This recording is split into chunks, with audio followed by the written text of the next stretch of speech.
Senhora Presidente Ad-hoc, vereadora Mari Vieira, as vereadoras, os vereadores presentes, os que nos acompanham pelas redes sociais, a imprensa local.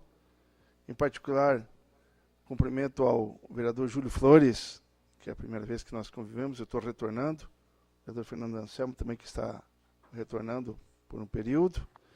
Nós estivemos não presentes no mês anterior, mas com certeza o vereador Batista, que tem muita experiência de parlamento, com certeza ele nos representou muito bem a nossa linha partidária, o nosso mandato, porque é uma pessoa muito bem sintonizada com os anseios, principalmente dos setores populares do município. Bom, nesse nosso retorno, muitas coisas aconteceram. Sobre questões específicas do município, eu pretendo falar, inclusive, vereador Júlio, o senhor que ocupava a Secretaria Adjunta de Saúde, mudou-se o titular da área, e, na sequência, eu pretendo, inclusive, falar mais, de uma maneira mais aprofundada sobre o assunto, até porque também nós somos da área, assim como o senhor também o é. Mas, neste momento, duas questões, entre as várias, me chamam a atenção, presidente. Primeiro, essa situação insólita que ocorre em São José, que pelo menos nos últimos tempos, um vereador ocupar, mesmo que interinamente, a cadeira do Executivo Municipal. Eu acho que fazia tempo que isso não ocorria no município de São José, né? Aí os historiadores, o vereador Carlos da Celina, até, para a gente ver qual foi a última passagem, né? E qual é a importância desse fato?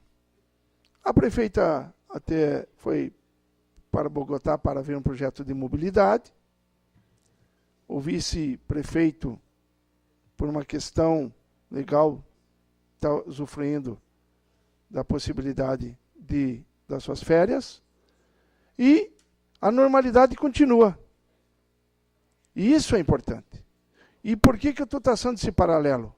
Primeiro que não é segredo para ninguém que tanto a prefeita, como o atual presidente da Câmara, como também o vice, e mesmo esse que está interinamente ocupando a presidência da Câmara, são de correntes políticas, né? São de frentes políticas diferenciadas.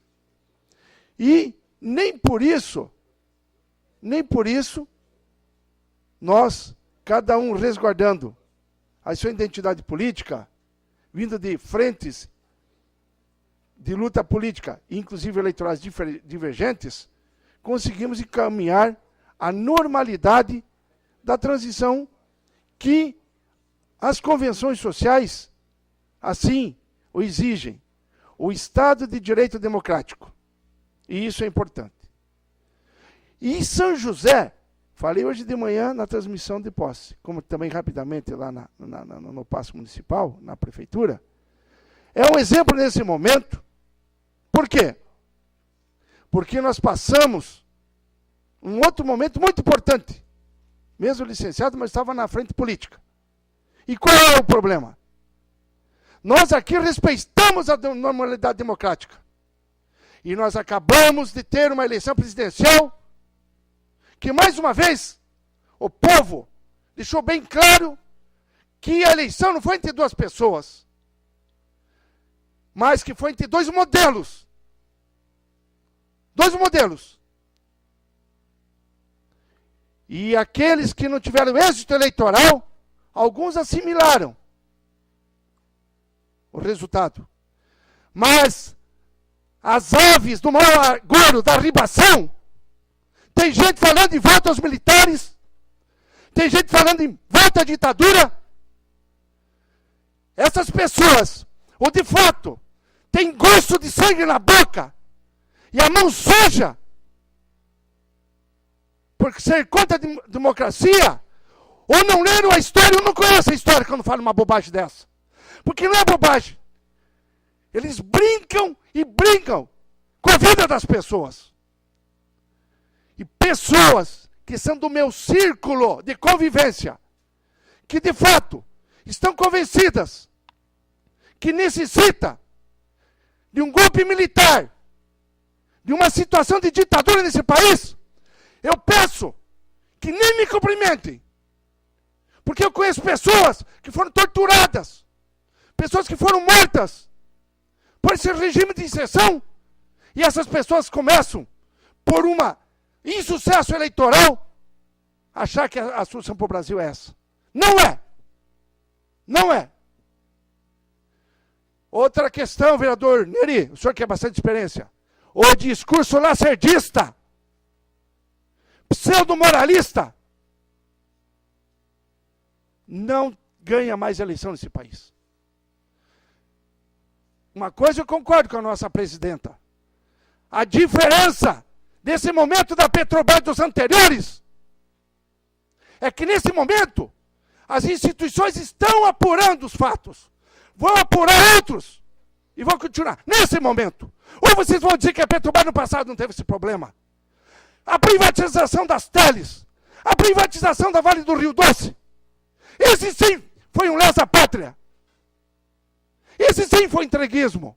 A diferença é que agora está sendo apurado e tem gente punido. Por uma parte, eu saúdo a imprensa e a liberdade de expressão.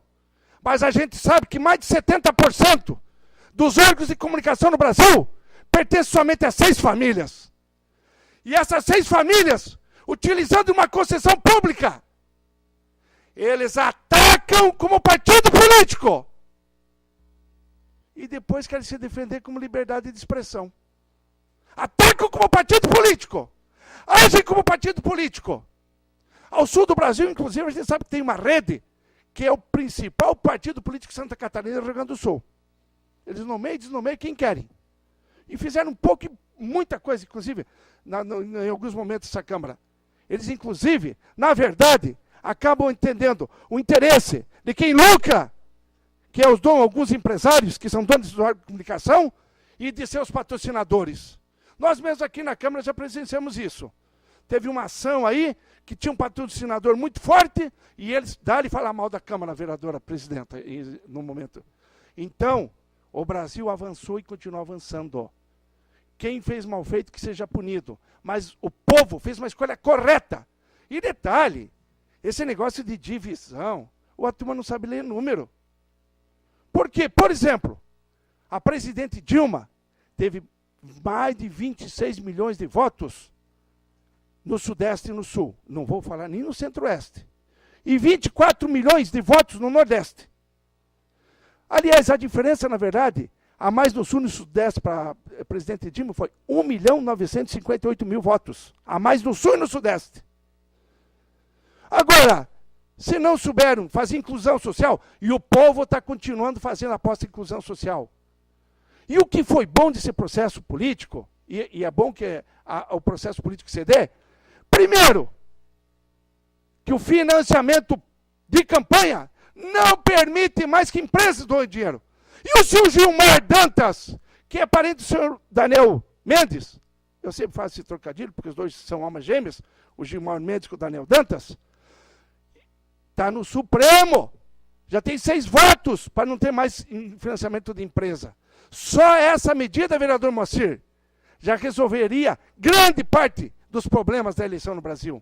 E também o Supremo, ele podia ter se manifestado impedindo as coligações das proporcionais de vereador, deputado estadual, deputado federal. E aí somente 9 ou 10 partidos teriam representação no Congresso. Mas o senhor Gilmar Mendes pediu vistas, sentou em cima e não deixa ir à frente. Eu estou levantando essas questões, que é muito sério o que está acontecendo. É muito sério.